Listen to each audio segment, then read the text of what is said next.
Wrigley's Spearmint Chewing Gum, the refreshing, delicious treat that gives you chewing enjoyment, presents for your listening enjoyment, Romance.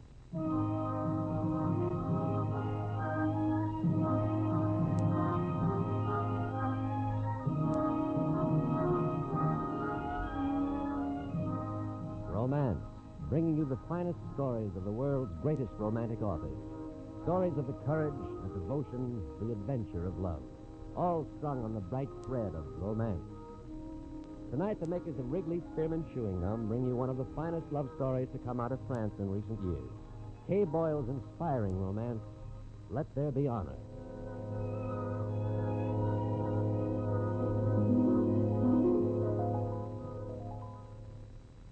To make every day more enjoyable, treat yourself often to refreshing, delicious Wrigley's Spearmint Chewing Gum. Here's a taste treat you can enjoy indoors, outdoors, at work, or at play. The cool, long-lasting mint flavor refreshes you. The smooth, steady chewing helps keep you fresh and alert. Adds enjoyment to whatever you're doing. Wrigley's Spearmint Chewing Gum. Healthful, refreshing, delicious. Now, here is the first act of Let There Be Honor.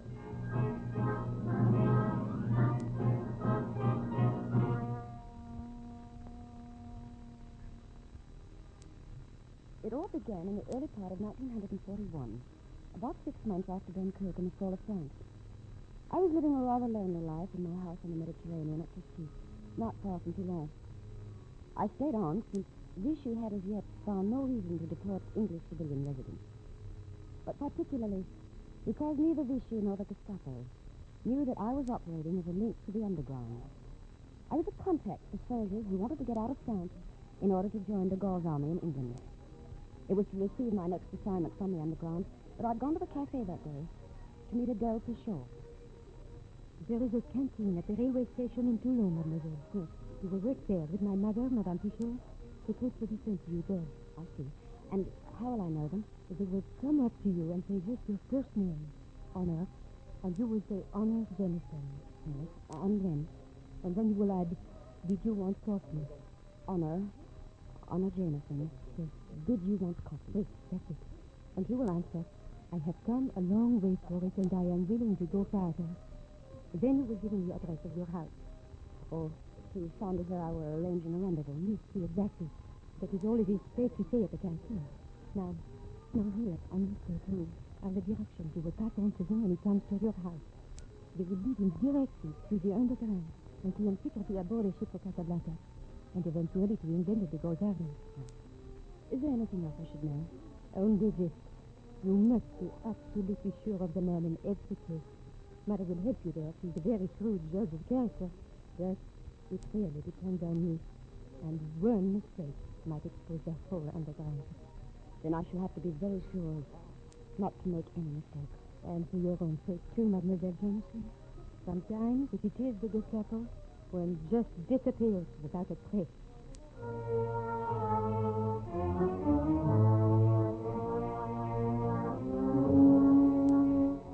So, that's how it began. It went smoothly enough for several months. And through me, over 100 recruits slipped out of France, away from Vichy and the Germans, to join de Gaulle's army in England.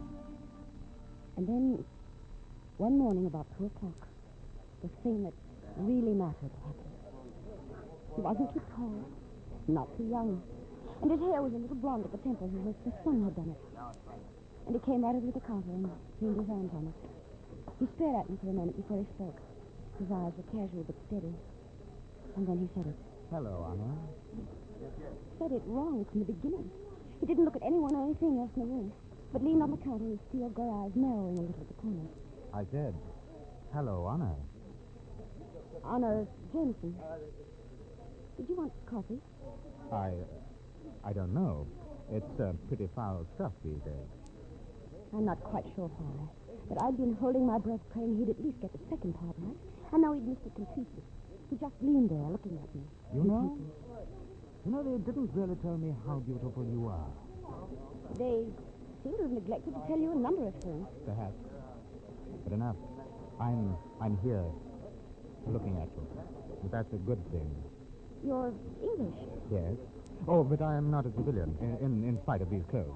You're the first Englishman we've seen come through. Did they give you a bad time getting down? I forget. I was left behind at Dunkirk. You know, rear guard sort of thing. I ran into a few prisons since then. I've been 6 months on the way. You know, I would like some coffee. Oh, you'll have to show your papers to Madame Pichot at the cash desk. Over there in the corner, before I can serve you. I'm sorry. It's regulation. Oh, good old regulation. It's the only way we can have any sort of organization here. That good old organization. That's what makes life so easy in a German prison camp. You know just exactly where you stand. Here. Drink your coffee. Now that's what I mean about organization. 1 minute you've got to have your papers okay, but the next minute there's your coffee without it. That makes French. You must have lived here a long time. Yes, I have. Oh, dear, she's caught us. What? Oh, be a good chap. Now take your papers over to her. I'll keep your coffee for you. He's coming, madame. Right, I'll be right back. I watched him go. Watched the part casual, part arrogant English gentleman walk as he crossed over to the cash desk. I liked the way he walked. I liked the way he moved his hands as he fished rather vaguely in his pockets for his papers, as if it were of no importance where they were, or if they were there at all. It was only when he turned around and started back that I noticed his face was harder and more bitter than any man's had the right to be. I noticed, too, that his cheeks were a little hollow. As I watched him come back across the room, he picked up a scrap of bread somehow left forgotten on the table, brought it over to the counter. Jerry's there. Yes. Now, how do I get out of France? Back to England. He asked it. Right out, no passwords, nothing. Well? What part of England? Well, now that wouldn't matter, would it? No, I mean, where are you from? Sorry. I have a little place in the country. It's only an hour from London. Well, where are those soldiers headed for? That's the train to the north. They're going home. That's where I want to go. Home. Look, will you go someplace with me where we could sit down for 5 minutes together? I can't leave. There are more trains due in about dawn. Excuse me now, please. I must go over to the cash desk for more sugar.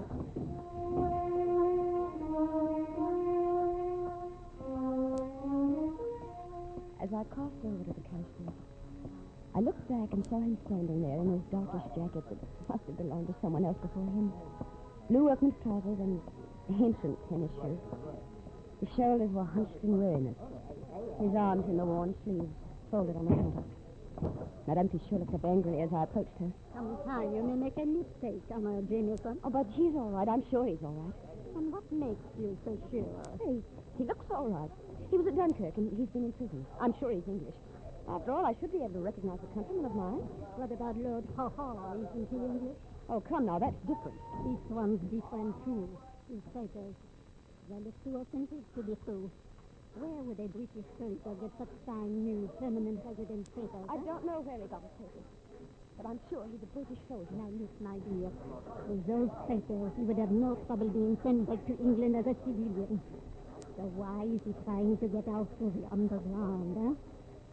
I tell you, is just the type they destroy people. It's fine. Nonsense. I ought to know my job by this time, madam. Now, give me the sugar, please. I've got to get back.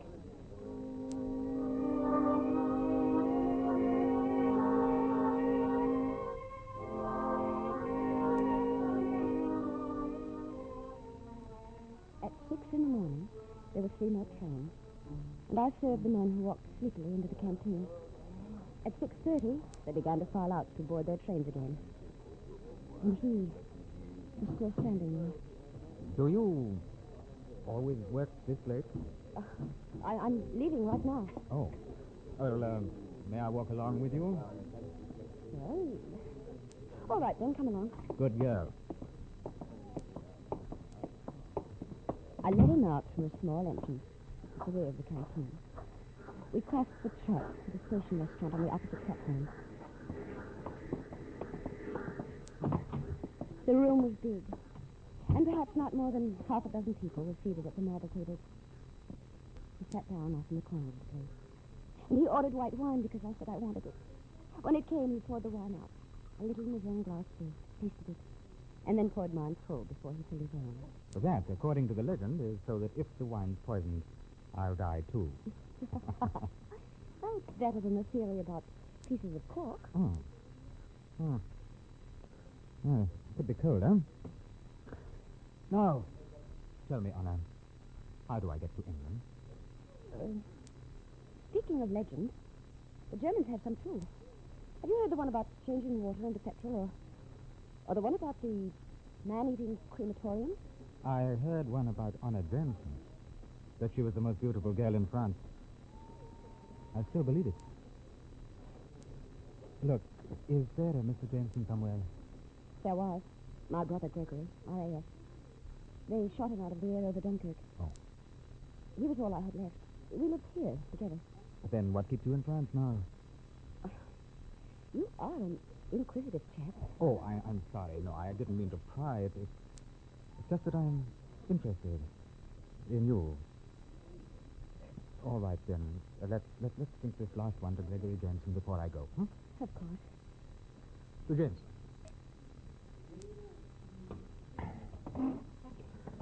Goodbye, Anna, my dear. How do you expect to get out? Oh, I know the country how the country lies pretty well.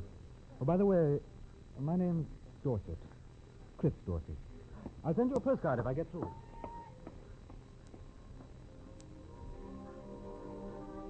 Oh, blast you. Whoever you are, blast you for coming into my life.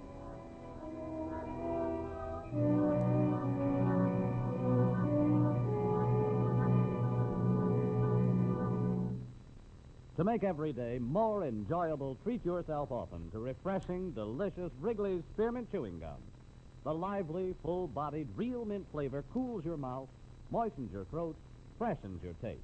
And the chewing itself gives you a little lift, helps you keep going at your best. So for real chewing enjoyment that's refreshing and long-lasting, always keep Wrigley's Spearmint Chewing Gum handy. Healthful, delicious Wrigley's Spearmint Gum will make every day more enjoyable. And now, the second act of Let There Be Honor as we return to romance.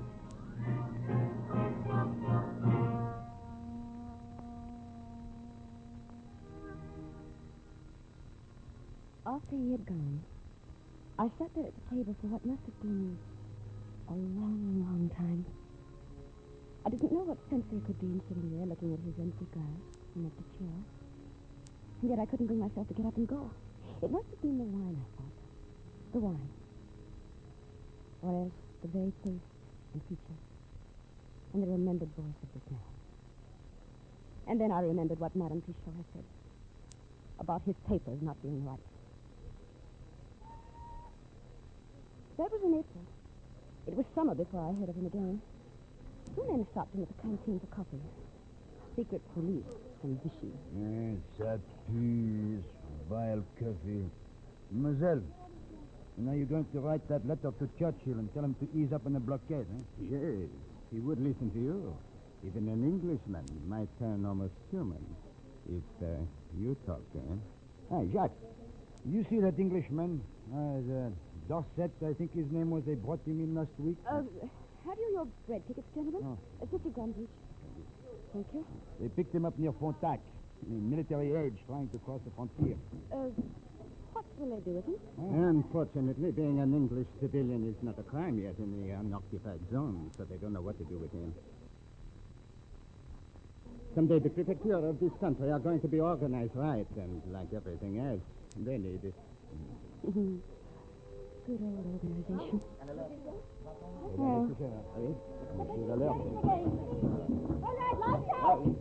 Hey, allons, Jacques. Let's get out of here.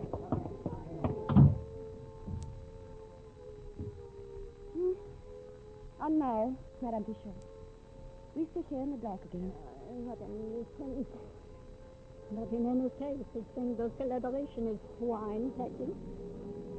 They picked up my Englishman at Frontac last week. I was right about him. That means that since he didn't get the information they want, they brought him back to try again. They'll let him escape, and he'll come here and try once more to trap you. So, You think he'll come back? You keep clear, not me. Well, I'm not going to sit here any longer into the soft couch in the storeroom. I'll be back when the office is done. When she had gone, I stood there in the darkness listening to the planes throbbing overhead. Wave after wave, going over toward the Alps. And Germany. Anna. I jerked my head and held tightly to the counter in the swinging dark. He must have been standing there. A long time. Just within hand's reach. Anna. Hello. I've come back to tell you I mucked it. I was afraid you would. French organization picked me up and brought me back from Pontac, and then turned me loose again. I've been out on parole since an hour ago. You know, that makes my 13th jail. Maybe it'll change my luck. Madame Pichot doesn't like the look of your papers. They haven't been through as much as you have. No, they're new. I bought them from a printer in Moulin about 2 months ago. They're quite good, but the printer himself warned me they're not good enough to fool the police if I were to try for repatriation of an English civilian with them. Why have you come back to the canteen? Just to see you once again, before I make another try to get back to England. I believed what he said. And above all, I believed in him. Suddenly, I wanted to put out my hand and touch him. I wanted to put my fingers on his cheeks to see if they were yet a bit hollow. Goodbye, Anna. Wait. I live all alone on a point of land out on the sea. About half a kilometer this side of Cassis. But it's easy to find. And it does have an address. 28 Rue de la Mer. Oh, here's the all clear. Hurry now. They'll be coming back any minute. Madame Pichot and perhaps the police, too. You mustn't be seen here. Good night, Anna, dear. Look, you'll be coming back to England, won't you? Chris.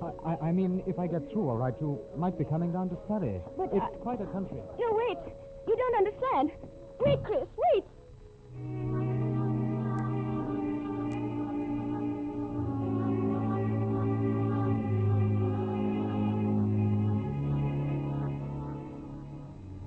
All that night, I held myself in blame and bitterness and fury. And when I went home in the morning to sleep, I kept saying to myself, perhaps it isn't too late. Perhaps he did understand, and he'll come to me for help after all. Toward evening, I went out. I was walking down the sloping lane that led to Cassis. Frogs were calling up deeply and sorrowfully in the orchard reservoirs. It was past dusk. The lights were going fast. And Chris came walking casually down between the cypresses and the olive trees. Hello. It's the first time I've seen you without a veil over your hair. Whatever I might have thought would be his first words, whether he came to me out of love or in malice, there never ever were words like that.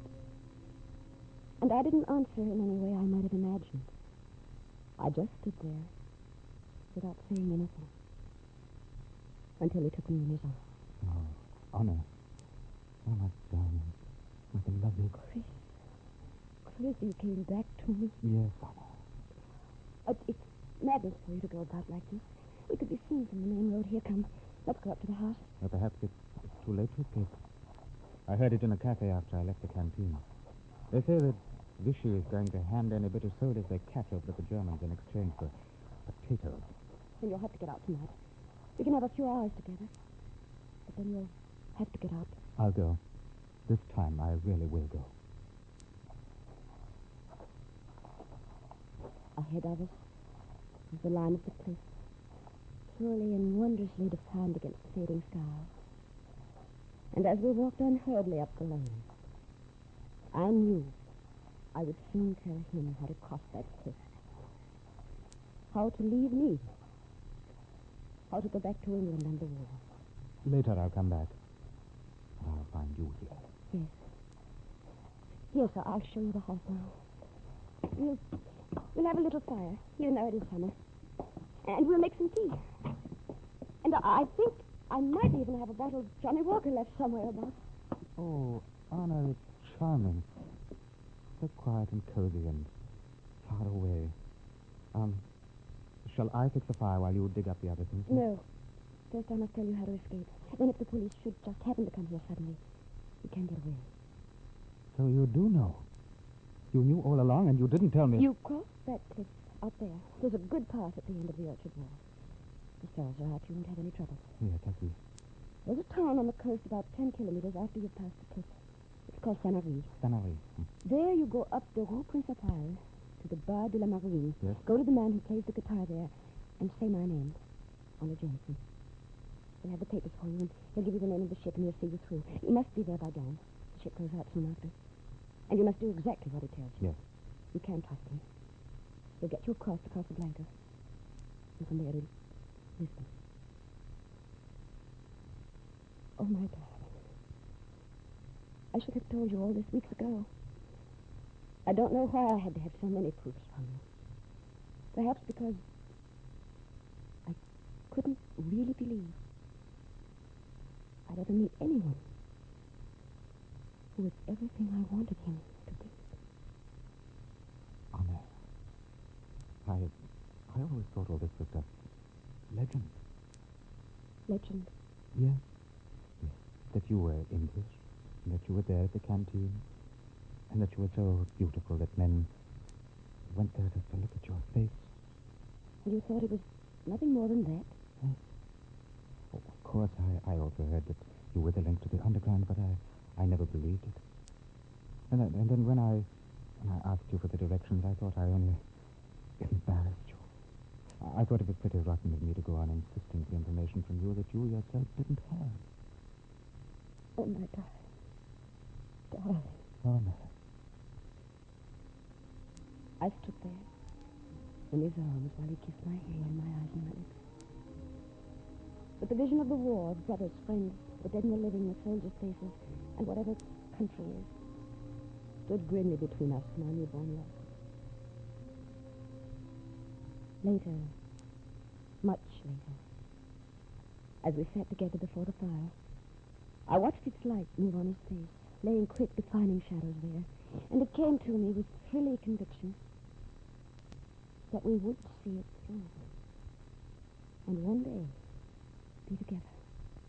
If I reach England all right, will you join me there? You would have no difficulty leaving France, would you? Chris, darling, the underground needs me here. I'm valuable to them, and I need them. I want to go on fighting, too. Oh, of course, Honor, yes, I understand. And I love you for it. But what if you are caught? Come. We must go now. There are only 3 hours of the night left. Just enough to get you to Saint-Henri. You will send me that postcard? Of course. Oh, Honor. My beloved Honor. We'll be together. I know we will be together. Yes, darling. I think I know it, too. You know something else? I'm glad that you didn't give me the directions right off. I'm glad of that. Come, walk me to the path. We went quickly, now that it was time. Out of the house, across the orchard, down the sandy path, under the olive trees and cypress toward the cliff. There were a few stars out, very big and bright through the trees.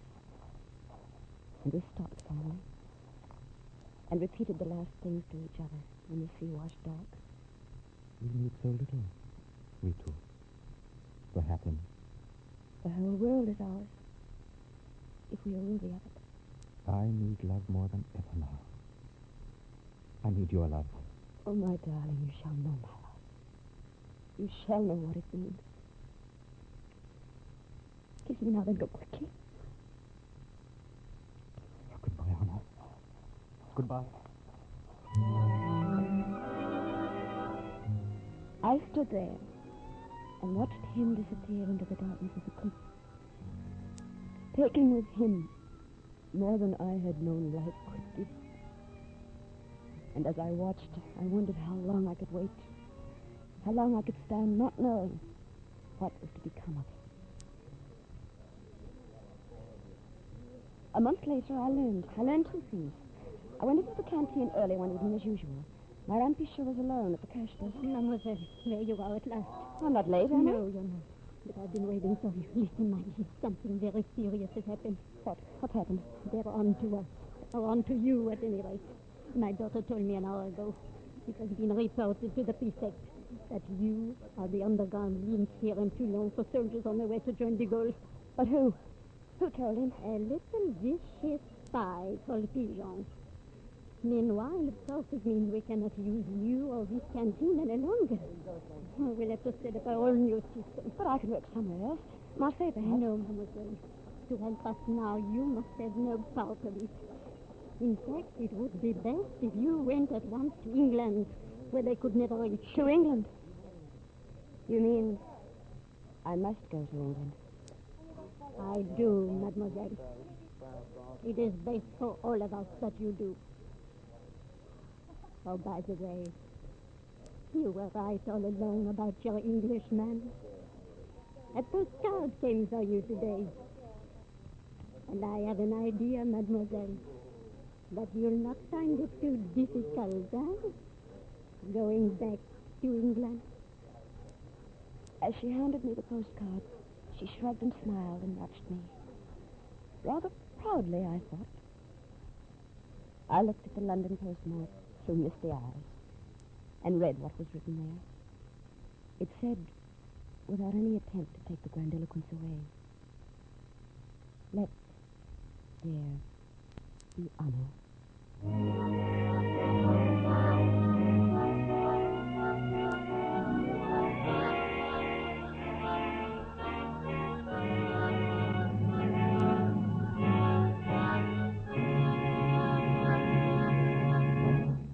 Remember, friends, to make every day more enjoyable, treat yourself often to refreshing, delicious Wrigley's Spearmint Chewing Gum. There's lots of cooling, real mint flavor in every stick, and chewing Wrigley's Spearmint helps keep you feeling fresh and alert. You feel better, work better, get more fun out of doing things. So indoors, outdoors, wherever you go, keep some healthful, refreshing Wrigley's Spearmint Chewing Gum handy. To make every day more enjoyable, treat yourself often to delicious Wrigley's Spearmint Chewing Gum. Romance is produced and directed by Norman MacDonald and brings you the greatest love stories of today and yesterday. Tonight you have heard Kay Boyle's Let There Be Honor, adapted for radio by John Meston and starring Joan Banks with Ben Wright. Musical supervision is by Alexander Courage. Next week, Wrigley's Spearmint Gum, the chewing treat enjoyed by millions, will bring you another story enjoyed by millions. It is an unusual dramatization of the original story upon which Bizet based his opera. Prosper Mérimée fiery and impassioned Carmen. This is CBS, the Columbia Broadcasting System.